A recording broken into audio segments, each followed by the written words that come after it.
So, hi guys! So, pag-uusapan ho natin ang pagkakaiba ng labubu and yung Lilo and Stitch.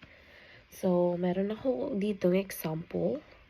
So, I have, may dalawang kind ng labubu. Meron yung nakaganito, nakapikit, and meron yung naka-flat. So, ito yung dalawang kinds ng labubu na meron ho ako. Wala ako nung iba. And then yung Lilo and Stitch. So, unahin ho natin tong dalawa. So, ito yung labubu. And ito yung Lilo and Stitch. So, pagkakumparahin ho natin, mas malaki ang Lilo and Stitch. So, ito malambot.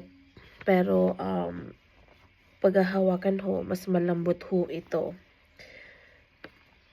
And then, may mga hawak pang iba-iba yan. Ice cream, pineapple, iba-iba ho. And then, mas malaki ho siya. And then, may ganito pa. Ang labubu ay ganito lang.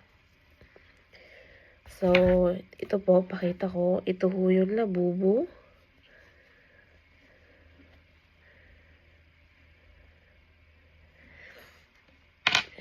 And then, ito ho yung isang uri ng Lilo and Stitch.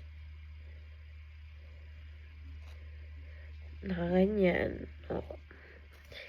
Ito ho yung hawak niya, ice cream. And then, may isa ho tayo.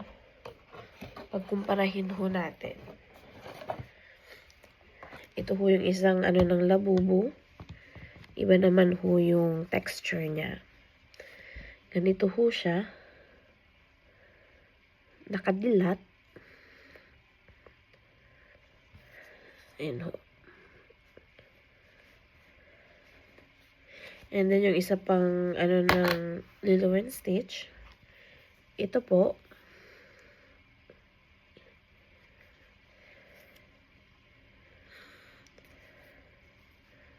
Ayun.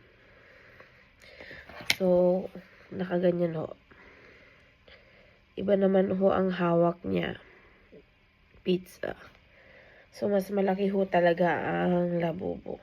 I mean yung Lilo and Stitch. See? Mas malapad. So,